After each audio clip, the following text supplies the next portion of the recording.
भारत माता की, भारत माता की।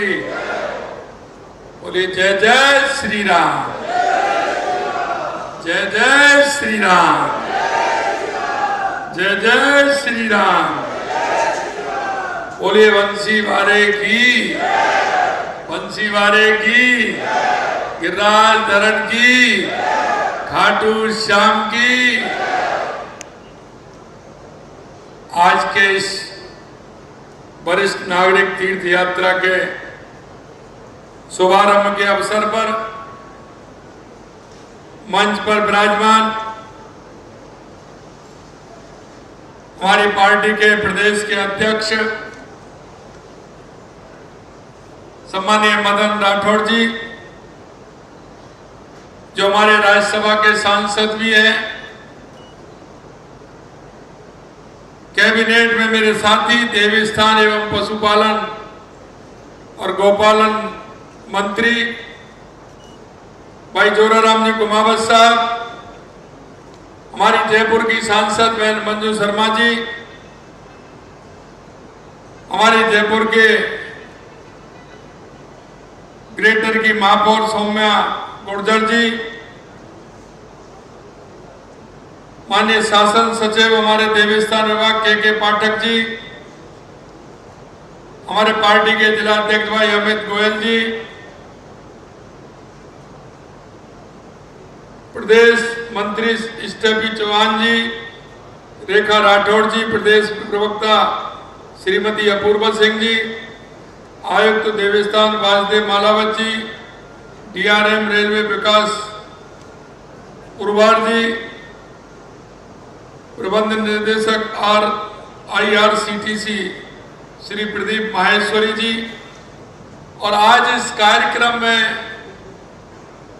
जिनका कि मैं स्वागत और अभिनंदन करता हूं, ऐसे हमारे सभी वरिष्ठ नागरिक बंधुओं, माता और बहनों जो तीर्थयात्री के लिए जा रहे हैं, सबसे पहले मैं आप सभी को बहुत बहुत शुभकामनाएं देता हूं और ईश्वर से प्रार्थना करता हूं कि आपकी यात्रा बहुत ही अच्छी और शुभ हो। आप इस यात्रा का पूरा आनंद लें और आपके मन में जो जिज्ञासा, जो भाव है, क्यों कि हर व्यक्ति के मन में होती है कि मैं तीर्थ करके मैं आऊं, जिससे कि तीर्थ से डबल काम होता है। डबल क्या होता है कि आपके जो मन की भाव है, उस भाव के अनुसार आप चाहते हैं हमारे उन तीर्थों के दर्शन करके आते हैं। लेकिन दूसरा और है कि आपके जीवन में एक नई जगह देखने का, एक घूमने फिरने का, एक दुनिया को समझने का मौका भी मिलता है। इसलिए उसके लिए मैं आपको बहुत बहुत शुभकामनाएं देता हूं। सनातन संस्कृति में आत्मिकता का, आध्यात्मिक चेतना के विकास का, समाज में जागृति पैदा करने का आप सभी ने देखा है। भाई और बहनों, ये सनातन संस्कृति इस सभी को जोड़ने का काम करती है, समाज के अंदर भाईचारा पैदा करती है, समाज में अपने बड़े हों उनको सम्मान देना सिखाती है और छोटों को आशीर्वाद देना सिखाती है। आपने देखा होगा इस सनातन संस्कृति के लिए हमारे जगत गुरु शंकराचार्य जी ने इसका महत्व जाना और उन्होंने पूरे देश के अंदर पदयात्राएं की और 4 धाम की स्थापना की। 4 धाम की स्थापना करते हुए उन्होंने इस देश को जोड़ने का काम किया, देश की संस्कृति को जोड़ने का काम किया। और हर व्यक्ति के मन में यह भाव आता है कि मैं मेरे बेटा बेटियों की शादी के बाद या मैं रिटायरमेंट के बाद मैं देशाटन के लिए जाऊंगा। और मैं तीर्थ यात्रा करके आऊंगा, फिर आकर के घर में जो हमारे सनातन संस्कृति में है कि कोई बड़ा कार्यक्रम जैसा मन में कार्यक्रम होता है उस कार्यक्रम को करना, सभी रिश्तेदार परिवार सबको बुला करके उनको अपनी संस्कृति का भान कराना, ये हर व्यक्ति के मन में बात आती है। मुझे पता है, लेकिन एक बात मैं कहना चाहता हूं, कई तो उनके ऐसे स्वयं ही होते हैं कि वो तीर्थ यात्रा करके आ सकते हैं, उनके बच्चे भी उनको यात्रा करा सकते हैं, लेकिन मेरे भाई और बहनों, कुछ ऐसे होते हैं जिनके मन में सिर्फ जिज्ञासा करने की तो होती है, लेकिन वो कर नहीं पाते हैं। कारण उनके अनेक अनेक होंगे, लेकिन भाव ये सबके अंदर मन में पैदा होता है कि मुझे तीर्थ यात्रा करके आनी चाहिए। मैं आपसे कहना चाहता हूं, यह सरकार उन सभी का ध्यान रखते हुए उनके भाव और मन के हिसाब से राजस्थान के हमारे वरिष्ठ जनों को तीर्थ यात्रा कराने का काम करें। हम चाहते हैं कि हमारे किसी बुजुर्ग के मन में यह बात नहीं आए, हमारी किसी माता के मन में यह बात नहीं आए कि मैं तीर्थ यात्रा वहां जाना चाहती थी, मैं जाना चाहता था, मैं नहीं जा पाया। मैं आपसे यही कहना चाहता हूं, इसलिए हमने संख्या भी बढ़ाई है और ट्रेन को भी एसी करने का काम किया है, जिससे आपको किसी भी तरह से परेशानी नहीं हो। यही नहीं, मैं उन सभी माता पिता के पुत्र और पुत्रियों से भी कहना चाहता हूं, आप चिंता मत करिए, सरकार ने पूरी व्यवस्था की है। उनके साथ बेटा और बेटी बनकर के यात्रा में सरकार के नुमाइंदे जाएंगे और उस यात्रा में डॉक्टर भी होगा, कंपाउंडर भी होगा, दवाई भी होगी और उनको बढ़िया भोजन भी होगा। और भोजन वो होगा जो आप चाहते हैं, जो दिन में खाते हैं, हल्का भोजन करते हैं, जिससे कि आपकी यात्रा सुगम हो, अच्छी हो। मैं उनको कहना चाहता हूं कि उनको माता पिताजी को चिंता करने की कोई आवश्यकता नहीं है। सरकार ये मानते हुए कि ये बुजुर्ग हमारे हैं, ये बुजुर्ग हमारे हैं, ये माता हमारी है, पिताजी हमारे हैं, चाचा जी हमारे हैं, ताऊ जी हमारे हैं, ताई जी हमारी है, चाची जी हमारी है। इनके मन में जो भाव है, क्योंकि अगर काम छोड़ेंगे वो साथ जाएंगे तो घर में काम भी खराब होगा, इसलिए हमारी सरकार ने पूरी व्यवस्था की है, पूरा इंतजाम भी किया है।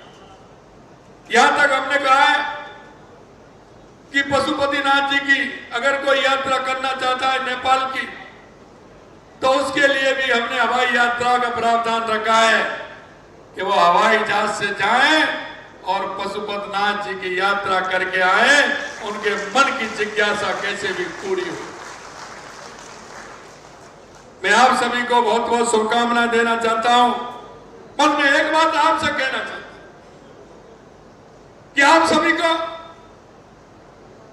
जब आप घूम करके आएंगे, देख करके आएंगे, हमारी सनातन संस्कृति की मजबूती देखेंगे, और जो हमारे ऋषियों ने, मुनियों ने, शंकराचार्य जी ने जो हमारे मठों की स्थापना की है, हमारे तीर्थों की स्थापना की है, उसके बारे में आपको एक किताब भी मिलेगी। आपको पढ़ना भी है, पढ़ना नहीं आता है तो बगल वाले से हम जब यात्रा करें तो उन कथाओं को भी सुनना। उनके सहयोग में कई ऐसे हैं जो सुनाते रहेंगे आपको। और मैंने अभी अभी कहा है डीआरएम साहब से कि इस रेलवे में एक आप ऑडियो सिस्टम भी करिए, जिससे कि हमारे बुजुर्ग भजन सुनते जाएं, उनको घर की चिंता नहीं रहे, उनको सिर्फ तीर्थ यात्रा की चिंता रहे।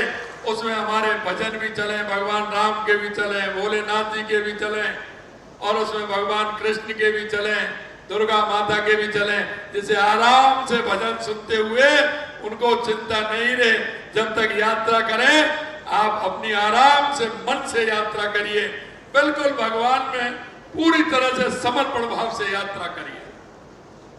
अंत में मैं आपसे इतना कहना चाहता हूं, क्योंकि हमारे और ऋषि मुनियों ने, हमारे संतों ने, शंकराचार्यों ने हमारे सनातन संस्कृति को मजबूत करने का काम किया है। जब आप लौट करके आए तो आपके पास आपने रिश्तेदार भी आएंगे, गांव के पड़ोसी, मोहल्ला, वो भी आपसे पूछेंगे। मैं इतना ही कहूंगा कि हमारी जो सनातन संस्कृति है उस संस्कृति को बढ़ाने का काम करेंगे। आकर के उनको पूरी कथा सुनाएंगे कि आपकी यात्रा कैसी रही, आप कैसे गए, उनके बारे में तीर्थाटन करके आए, उसकी सारी कहानी उनको सुनाएंगे, जिससे कि हमारी सांस्कृतिक जो हमारी संस्कृति है उसका सभी को आभास हो। आप देख रहे हैं, मैं देखता हूं जब कथा होती है, भागवत होती है, हमारे बुजुर्गों के आंखों में आंसू आते हैं, वो उसके भाव विभोर हो जाते हैं, क्योंकि उनके मन में किसी तरह का कोई पाप नहीं होता है, वो बिल्कुल सहृदय होते हैं सभी। लेकिन हमारे युवाओं के अंदर ये भाव जागृत करना है, क्योंकि आप जब बात करते हैं, क्योंकि आपने देखा, मैं तो पता है मुझे, तो सुबह हम जगते हैं तो माँ धरती माँ को प्रणाम करते हैं, जब वो खटिया से पैरों को नीचे करते हैं, भगवान का नाम लेते हैं, माता पिताजी के चरण छूते हैं, बड़ों के चरण छूते हैं, कहीं जाते हैं तो उनसे आज्ञा लेकर के जाते हैं, कहते हैं मैं जा रहा हूं। मित्रों, बहुत बात है, बहुत बात है, छोटी बातों का बहुत बड़ा महत्व होता है। सम्मान देना, सम्मान लेना, हमें उनको हमारी संस्कृति का भान कराना। हम बच्चों को कहें कि सुबह आप 5 मिनट जाकर के बैठे, बिल्कुल नहाए धोए और काम पर चले गए, कि नहीं भगवान के दर्शन करके जाना है, 4 नाम भगवान के लेकर के जाने हैं, किस तरह से उनको काम करना है। मैं इतना ही कहूंगा कि सरकार ने पूरी तरह से आपका ध्यान रखा है। मैंने उसमें एक बुक भी कहा है कि एक बुक लेकर के जाएंगे, आपके पास हमारा एक व्यक्ति भी आएगा, आपके पास व्यक्ति भी आएगा और आपके विचार भी बोलेगा, क्योंकि आप तो तीर्थ यात्रा करके आएंगे, लेकिन आपके पीछे जाने वाले और भी हैं, जिससे कि आपको होने वाली समस्या, आपका कोई सुझाव होगा तो हमारे लोग उसको भी नोट करेंगे कि इस यात्रा में हमें, अगली यात्रा में हमें ये और सुधार करना है। हमारे ताऊ जी को, हमारे चाचा जी को, हमारे बुजुर्ग को ये परेशानी हुई, हमारी माता जी को परेशानी हुई, तो उस सुझाव को नोट करेंगे तो अगली यात्रा में हम उसको भी ठीक प्रकार से कर पाएंगे। मैं अंत में इतना ही कहूंगा कि लगातार हमारी सरकार काम कर रही है। देश के यशस्वी प्रधानमंत्री नरेंद्र मोदी जी के नेतृत्व में सनातन संस्कृति के लिए जो काम हो रहा है, वो 2014 के बाद आपने अलग ही काम देखा होगा। चाहे हमारा काशी विश्वनाथ का मंदिर हो, चाहे हमारा महाकाल लोक का मंदिर हो, चाहे सोमनाथ का मंदिर हो, या बद्रीनाथ केदारनाथ हो, या अयोध्या में राम मंदिर का निर्माण हो, ये आपने देश के यशस्वी प्रधानमंत्री नरेंद्र मोदी जी के नेतृत्व में देखा है। और मैं यही कहना चाहता हूं, हमारी भी सरकार लगातार काम कर रही है। हमने मंदिरों के लिए लगातार पैसा भी दिया है, हमने पुजारियों का वेतन भी बढ़ाया है, हमने पूजा की सामग्री का पैसा भी बढ़ाया है, और हमने लगातार हमारे जो गुरु पर्व आते हैं, उन पर्वों को हमारे मंदिर की ठीक प्रकार से देखभाल हो, उन मंदिर की व्यवस्था ठीक प्रकार से हो, इसके लिए भी काम किया है। हमने हमारे साधु संतों को गुरु पूर्णिमा पर जो हमारी एक आस्था है, गुरु की हम पूजा करते हैं, उसके लिए भी हमने प्रावधान रखा है कि हमारे उन गुरुओं को पूजा करें। और उनको हमने अब की बार लगभग राजस्थान में 225 गुरुओं के लिए पूजा का काम किया है, जो हमारे जनप्रतिनिधि जाते हैं और गुरु पूर्णिमा पर उनकी पूजा करते हैं। हमारी छोटी छोटी लेकिन हमारे सनातन को मजबूत करने वाली बात है। आप सभी लोगों को मैं फिर से शुभकामना देता हूं, और यही मैं कहना चाहता हूं कि निश्चित रूप से आप दर्शन करके आइए। आपकी यात्रा सुगम हो, अच्छी हो और आपकी इस यात्रा से आपके जो मन के मनोरथ हैं वो पूरे हों। इतना ही मैं कहता हूं। आप सभी लोगों के एक बार दर्शन मुझे हुए हैं, निश्चित रूप से मैं धन्य हुआ कि आप सभी तीर्थ यात्रा के लिए जा रहे हैं। मैं आपको सभी को प्रणाम करता हूं, नमन करता हूं। आप सभी के यात्रा की शुभकामनाएं करता हूं। आप सभी को बहुत बहुत धन्यवाद, क्योंकि ट्रेन अभी निकलेगी, जाएगी। कहने को तो बहुत कुछ है, लेकिन मन का भाव मेरा जो मन में था, आप सभी के प्रति वो बातें मैंने कही हैं। आप जब यात्रा से लौट करके आओगे, निश्चित रूप से आपके मन की अनुभूति और बहुत बड़ी होगी, जिससे हमारे राजस्थान को फायदा मिलेगा, हमारी संस्कृति को फायदा मिलेगा। आप सभी को पुनः बहुत बहुत धन्यवाद। जय हिंद, जय भारत, जय राजस्थान। बोलिए खाटू श्याम भगवान की, बोलो बंसी वाले की, जय जय श्री राम। बोलिए रामेश्वर भगवान